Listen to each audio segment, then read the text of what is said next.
This video is brought to you by Squarespace. Welcome back to How to Paint a Demon Princess. Today, we're going to be painting a Demon Princess of Slaanesh, and we're going to be doing our very best to paint her in a lore-compliant way, which means lots of pinks and purples, as well as the color of the freshly spilled blood of mortal kind, as well as probably some tips on non-metallic metals and sick purple to pink gradients that hopefully you can make use of on your new Emperor's Children armies. Step 1. The variant Zenithal. Well, recently I have been more of a fan of painting over a simple black undercoat. For larger models like this, I truly believe that some sort of zenithal or spray is the more efficient way to go, as it can help produce smoother results over larger flat areas. But I didn't want to go with the basic zenithal spray for this model. I wanted something new, something exciting. So after the basic black prime, instead of using a gray midtone, I instead decided to use two very different colors to block in warm and cool highlights on the model.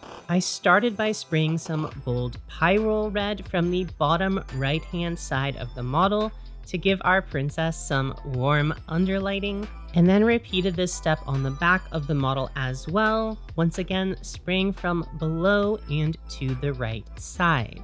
I then followed this up by spraying in the exact opposite direction from the model's top and to the left with this transparent blue-green paint to give us a darker, cooler lighting. As you can see, I'm using contrasting colors here, warm orangish red and cool bluish green, to give us contrasting shadows and underlighting. And as you can see, even though I'm spraying all of this now from above with some white paint, I think the undertones still show through and are going to influence the final product. Step 2. Dry brushing. Now, as you might have already guessed, the next step is going to be using transparent glazes to do a cool gradient. But before we do that, on larger models like this, I often like to do some preemptive highlights to save time later. So using a white dry brush, I just went through and picked out a few areas on the model that I wanted to look a little bit more crisp, a little bit more highlighted, and you can spend as little or as much time as you want on this step. I just find it helps to do even just a little bit to save time on doing highlights later, as our following steps after this are going to help conceal some of the chalkiness of the dry brushing by doing some glazing on top of it. Now, I don't usually do this, but at this point I took some metallic colors and decided to do the same thing, adding metallic highlights to areas that I knew I wanted to look gold or silver eventually. I'm not sure if this is going to show through later on, but at the very least it can't hurt, and it only took a few minutes. Step 3. Fluorescent glazing. With our highlights and shadows blocked in, it is now time to do our sick gradients. And for this, I thought I would run another experiment and use almost entirely fluorescent colors. I started with fluorescent from below along the same trajectories that we already sent our red spray earlier, and I followed this up with some fluorescent purple, which I used to block in some of the armor plates that I know I want to be purple eventually, as well as the wing support bony things. At this point, I realized I had maybe gone a little bit too far with these fluorescent colors, as I then decided to add some basic highlights back in, mostly to areas like the wings and the skin that I wanted to look quite pale. And for this, I used a mixture of white and this beautiful light lavender color. With this complete, I added a final pop of red, using a fluorescent red this time to just the underside of the model. And with this complete, it is now time to start adding the rest of the details on by hand.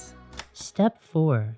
Targeted glaze shading. Following up on our previous steps, I thought one of the main things missing from the model at this point was more targeted shading in the crevices to help break up the different sections. So mixing up a wash using 50% purple swarm and 50% speed paint medium, I went in and added deeper shading to any parts of the model where I wanted these deeper shadows. However, I didn't want a traditional contrast or speed paint type finish here, so what I ended up doing mostly here was dripping the wash onto the crevices, cleaning off my brush with water, and then going in with that damp brush to help feather out the excess speed paint. Notably, you're going to want to use the speed paint medium when you're doing this, otherwise it will dry too fast, but the speed paint medium slows down the drying time of the speed paint to the point where you can feather it out like this. To keep things interesting, I then made a similar wash using a red speed paint and speed paint medium, and started adding some red sections to the shadows as well, sometimes blending it in with these purple shadows. And I could probably spend hours alone on this process refining the shadows, but after doing this for a while, I wanted a little bit of a break, so I skipped ahead to the next step. Step 5. Fail miserably at non-metallic metals. And here you can see I made a little bit of a mistake. Instead of doing some tests first on a small part of the model like I would usually do, I charged in headlong and tested out a new cool gold metallic workflow directly on the model. I was trying to ape this beautiful painting of our Lord and Master Fulgrim with this paint job, so my goal was to get these cool greenish gold non-metallic metals with the indigo and a little bit of red shadows mixed in. However, this really just didn't work out nearly as well as I thought it would, and I just ended up trying again and again, but getting more and more frustrated with this process as I went, until eventually I just gave up for the night and worked on another part of the model. Step 6. Take a break and work on the easy parts of the model. When I inevitably get frustrated with a model, such as trying to implement a new experimental non-metallic metals workflow, instead of giving up entirely and burning the model as a sacrifice to our demon overlords, I instead like to take a step back, recenter my brain, and just work on some of the easier parts of the model that will need to be done eventually anyways. And that's exactly what I did here, as I took a lighter lavender color and added some highlights into the skin. I'm of the mindset that you should never walk away from the painting desk angry, as I find it makes it even harder to come back to do more painting again later. So instead, when this sort of thing happens to me, I like to set a timer for 15 minutes, 30 minutes, and work on another part of the model until I cool down a little bit, get a little bit less frustrated, before walking away from the painting table for the night. I feel like this is a really good productivity tip for any task, as I remember reading somewhere at some point that your brain associates the end point of an activity with the entire activity, so you want to make the end point as pleasant as possible to reinforce the idea of wanting to go back and do more of it. Step 7. Sleep and dream. That night, after allowing myself to sleep and dream, I woke up with the perfect non-metallic metal recipe revealed to me. This method not only used fewer colors than the method I used before, but it was also faster, easier, and more efficient, much like this video's sponsor, Squarespace.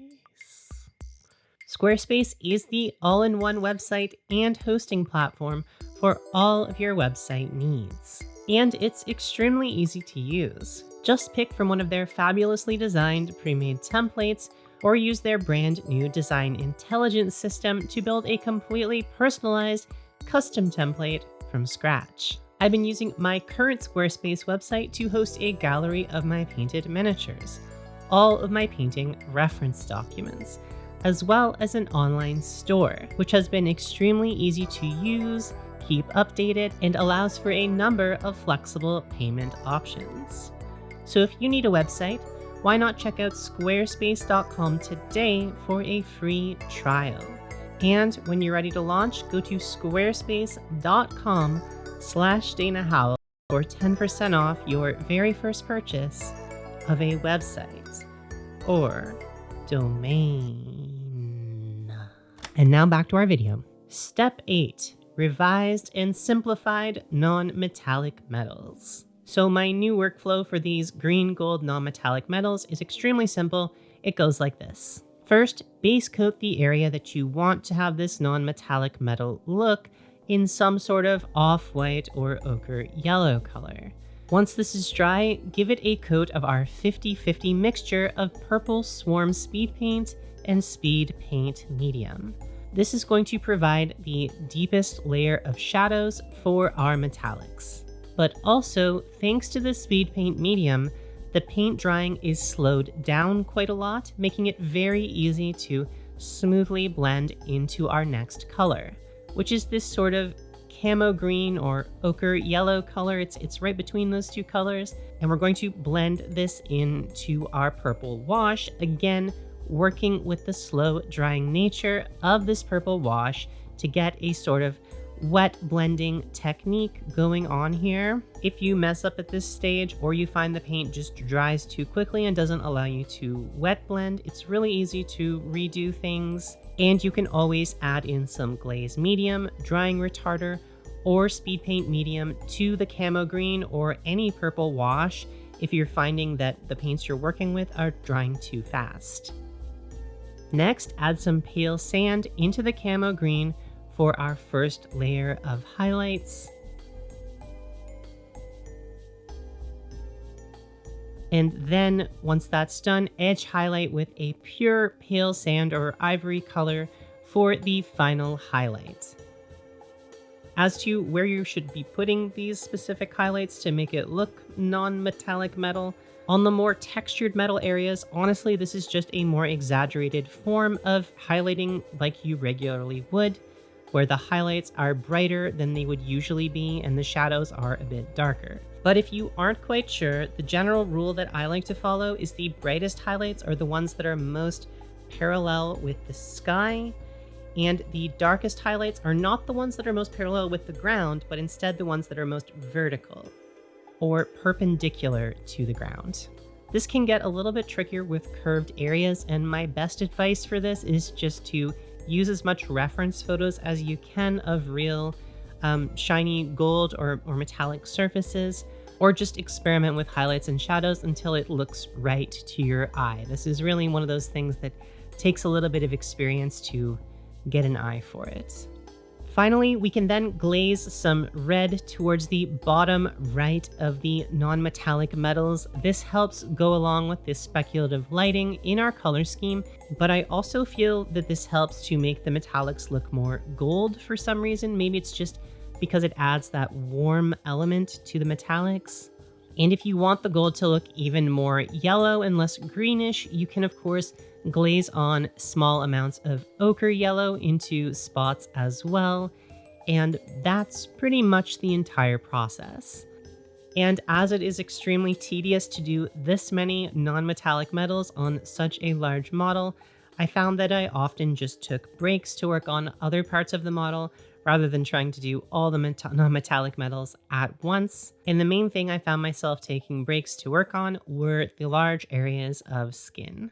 Step 9, large areas of skin. And for pretty much all the skin on this model, I used the same workflow. Mainly, I would use our purple washes we created before to add in those shadows as we described at a previous step, blending them outwards with a wet brush when necessary.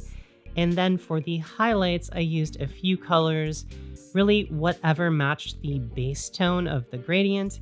But I found that these two colors, Violet Coven and Barbarian Flesh, were especially useful when mixed together in various amounts to give a nice fleshy color for areas like the top of the head, the top of the muscles on the back, or even on the wings. And on the wings, I found I was able to get a lot of highlighting done by using the side of my brush to do some edge highlighting. There's so much to edge highlight on this model. I found it makes a great break from doing whatever else you're doing on the model. There's lots to edge highlight. And towards the very top of the higher wing, the wings are different heights, So on the very top of the highest wing, I mixed in just a little bit of this light turquoise color to get an even cooler edge highlight, as I just felt like adding a light turquoise was the natural extension of our gradient from red to purple to blue. At this point, I also had some fun glazing on some areas of bright red as a sort of shadow color on various parts of the model that I felt would be strongly affected by red light from below. And in areas where that opaque red would have been too strong, I used the red wash to add a little bit of that speculative lighting. Step 10, the blade and the hooves. As the rest of this model was progressing fairly nicely, I finally turned my attention to one of the areas of the model that I had definitely been ignoring, this Daemon Princess's massive sword. Now, I considered doing some more non-metallic metals here. That seemed like an obvious way to go, but I was honestly a little bit burned out from doing so many non-metallic metal gold parts on the model. And I was also thinking that I might want to make the runes on the sword glow at a later point, so maybe putting a lot of work into non-metallic metals on the sword wasn't the way to go. So in order to help facilitate this, I decided to paint the blade pure obsidian black instead of a silver color to help those glowing runes stand out more. Now, there are a few ways you could do this. You could start by just painting the sword black, but I instead decided to base coat it with this very, very dark turquoise speed paint from the new John Blanche set, mixed with just a few drops of speed paint medium to help it flow. My thinking here is that we're going to get a hint of turquoise to the blade by doing this instead of pure black, but also because the color is transparent, we're also going to see hints of whatever colors are below it, so we'll get some of those reds and purples showing through. And as this was drying, I liked the look of it so much that I decided to add little bits of this color to other parts of the model to help add that very dark shadow contrast to all the other really bright colors. Some of the areas I added this was the cabling attaching the parts of the armor, the hooves, which I felt looked really nice, as well as a lot of these spiked talon things near the feet, the tip of the tail, as well as a ton of various chains and piercings on the wings. I even decided to rim the base with this color because why not? Something I feel is often overlooked by a lot of people when it comes to speed paint or contrast paint is that it's not only good for its transparency or its ability to run in recesses, but also it's a great way to just get a very smooth coat with no brush strokes, as it's sort of a self-leveling paint. So it works great for things like base rims. Once the sword had fully dried, I thinned down some titanium white paint and let it seep into the crevices of the runes on the sword, as well as a few other choice parts on the model where I wanted this contrasting glow effect, such as the chaos symbol on the arm, a few other of these various vents and parts of the wires, as well as a part of the base that I wanted to look somewhat volcanic. Then, after quickly tidying up a few of these areas with basic black paint, I gave all of these areas a targeted spray with a transparent yellow color through my airbrush to give them the impression that they are glowing. Once this was done, I gave most of these areas an overspray once again with our fluorescent red colored paint. The idea here being to give it a sort of fiery look with pure yellow in the middle and red emanating out around it. I think this effect was pretty successful, but it still needed a little bit of refinement, so I went in to a few of these areas with a pure black dry brush to help push the contrast even further. I found this was especially helpful on the base itself to give things a little bit more of a volcanic look. You can think of this as a sort of reverse highlight where we're going for pure white and yellow in the deepest recesses, red and purple as the midtones, and pure black where the highest highlights would usually be.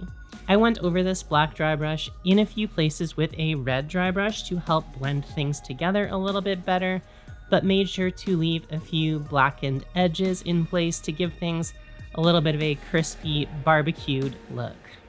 And while I did like the way this effect looked on the base of the model, I wasn't really sure if I liked it as much on the sword. To me, this was giving a little bit less of a Slaanesh Demon Princess vibe, and a little bit more of a Khorne or Chaos Undivided sort of feel.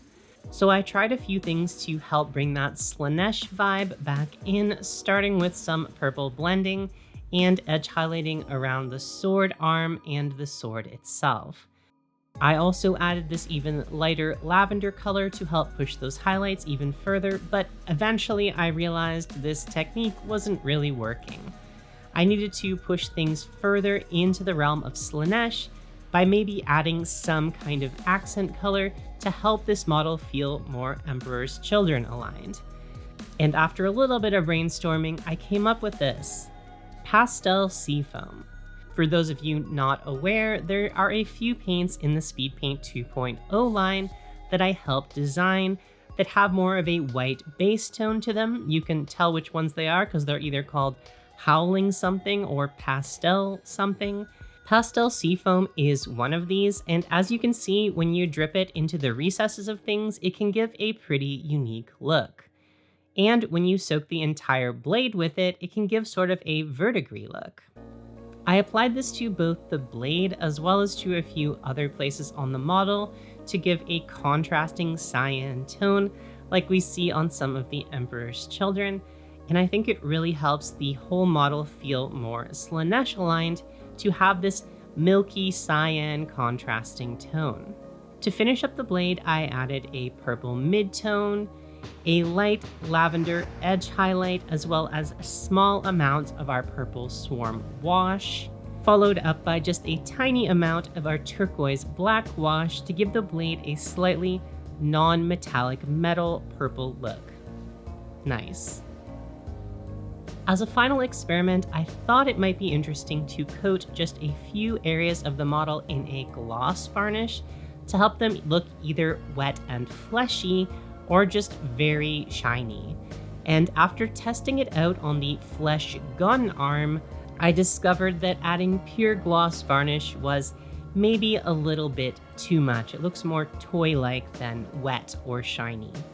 So after a little bit of experimenting, I made a mixture of 50% water and 50% gloss varnish, and this I felt was the perfect amount of glossiness that I wanted. So I added this to a few parts on the model where I wanted that glossiness, and that's about it. That completes our Demon Princess for today. I hope you enjoyed going on this model painting journey with me. And if any of you would like to purchase this Demon Princess, she is available for sale over at howlcorp.com/store. If you'd like more tips on how to paint non-metallic metals, you can always check out this video. Or if you'd like to see me paint another Emperor's Children affiliated model, you can check out this video. With that said, thank you so much for watching. Thank you to all of our patrons for their ongoing support, and I will see you in the next video.